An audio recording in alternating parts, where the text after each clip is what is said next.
What's going on, YouTube? Tom here with Team Golden Age. Who am I with today, and what did you do? Hi, I'm Valenzuela. I just got first place at the Paso Regional. Here. Congrats. What were you playing? So I was playing Synchro Punk / Kitchen Sink. Big old pile of cards? Yeah. Before we get into it, do you want to do any shout-outs? Shout-outs to my friend Charlie. He lent me a lot of my cards. Shout-out to my older brother for sending me some of the money I needed to finish off the deck. And then I guess shout-out to Hani Johari for doing well with his deck and letting me kind of steal it from him. Hey, whatever works, works. Yeah. So yeah, like I said, I was playing the top 8 half-board list that Hani took. I don't know him personally, but I saw his video on YouTube. So to get started, I was playing the Punk, so Triple A Telly, Double C, a Deer Note, and the 3 Foxy Tunes. They were really good the whole weekend, or the whole, not weekend, but the whole day. The whole day. Yeah. They literally let you do whatever. Like, so typically if I open Lady Telly, I like to open like pretty weekly, but conserve a lot of my resources. So opening the Scythe Lock got me far. Not a lot of decks had a lot of answers to the Scythe Lock today. And yeah, it's super good to just like bait out everything with all the adventure stuff, and then just like at the end of the combo, at the end of like baiting everything, just E-Telly and then winning from there. And then next is the adventure package. So pretty standard. So the three and the 3. Pretty standard. Yeah, pretty standard. And I'm only playing the one Faithful Adventure. I don't play the Magician's Soul, so I don't really plan on sending it to the graveyard. And I mean, nobody ever really like went for it.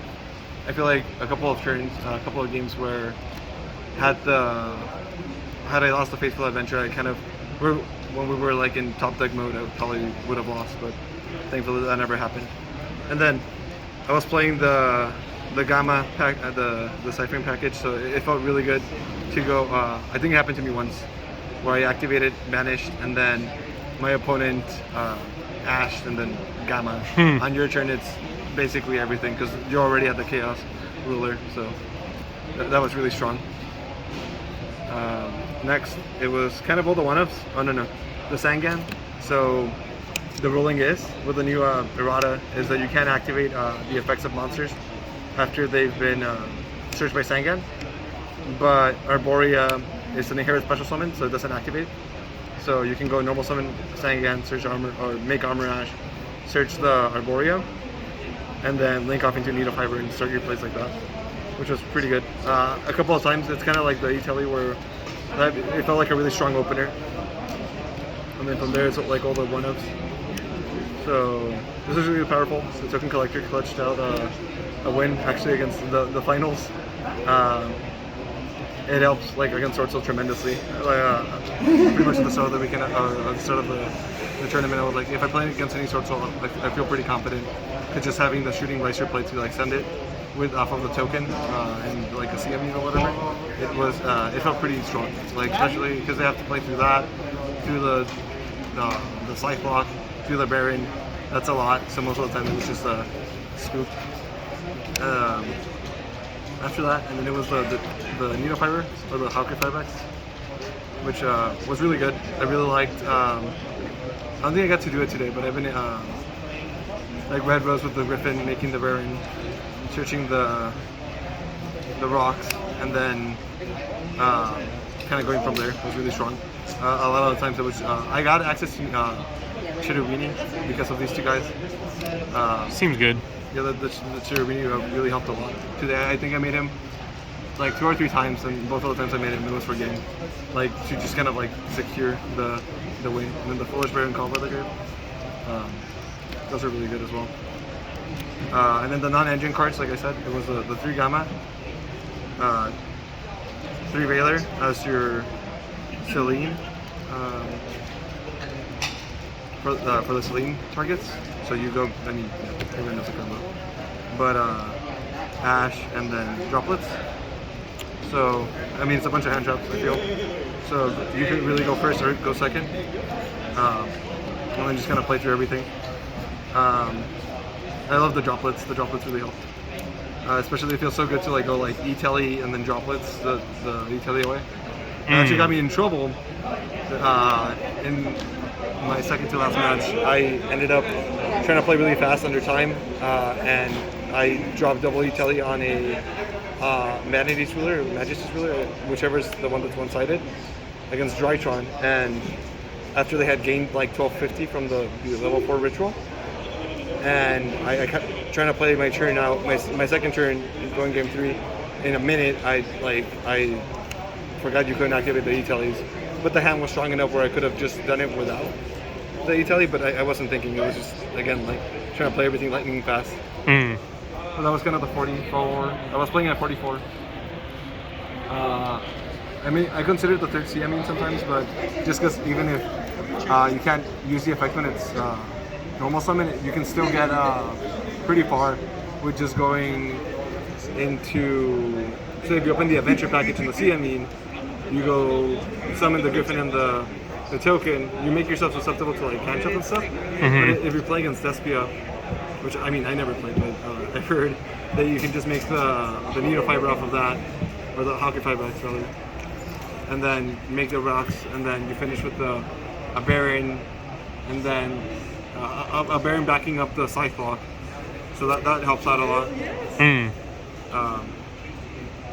I got to do that a couple times. Even just normal summoning the C, under like just because it's level 3, it's like the same concept of like normal summon Ash, make my plays. And then there's the extra deck. So it was the MVP stuff today was like really the chaos ruler. He was really strong, and again the Scythe block package was really strong.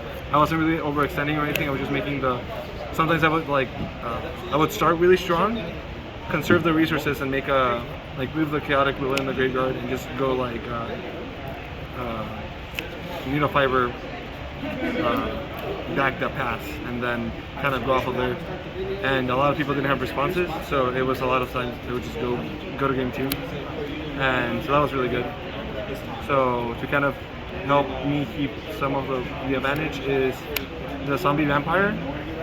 So you would, like with the Foxy tune, you would overlay after you bring this back. Although it's kind of hard to do, and I didn't do it a whole lot. But the games I did it, I won pretty, were pretty much blowouts. So you could maybe cut this, but I don't know. I never, a lot of times I didn't need to use it, but it felt good. And then never made him once.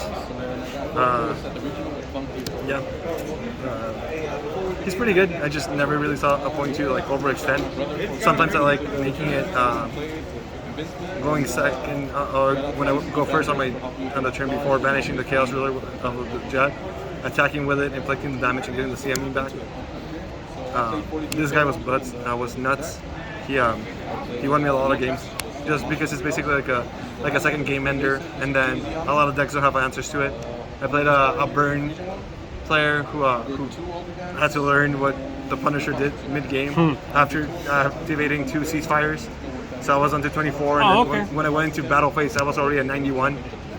So seems good. That was basically the game. The Shooting Riser was really good against the Sword Soul matchups, sending the token collector, the Snow, whichever you didn't have access to, and kind of even if you get Dark Ruler, it lets you have responses. So I won against Drytron, who was pretty teched out against me, but was unprepared for how much stuff I had in the graveyard ready to respond. And then for the links, Almirash for the Sangan, Link Kariba for the Jet Synchron, which are really important.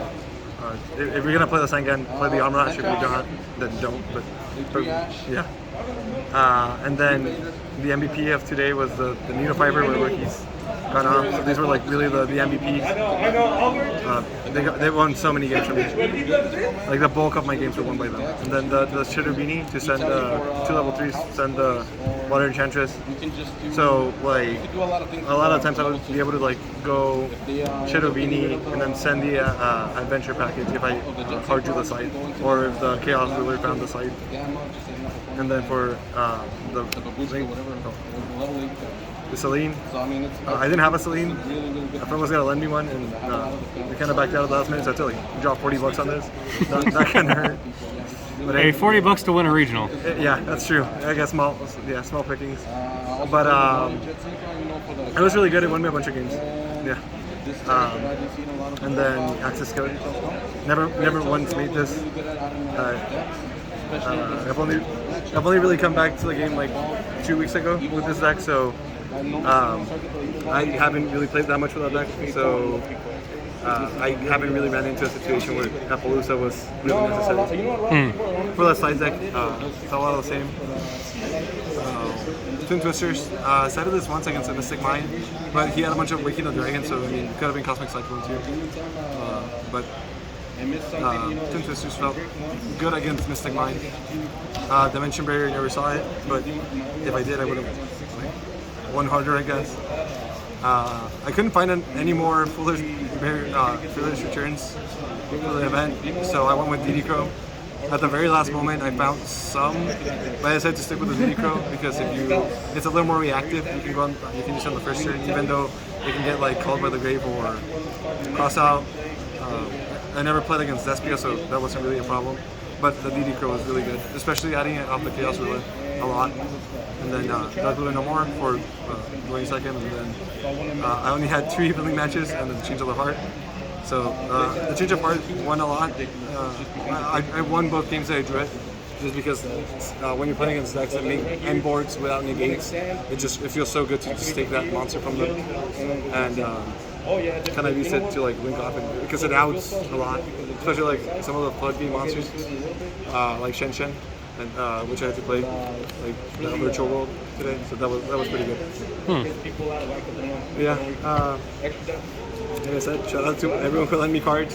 Shout out to Battlegrounds for hosting the regional. It's been the first regional in a long time in this event, so that's about it.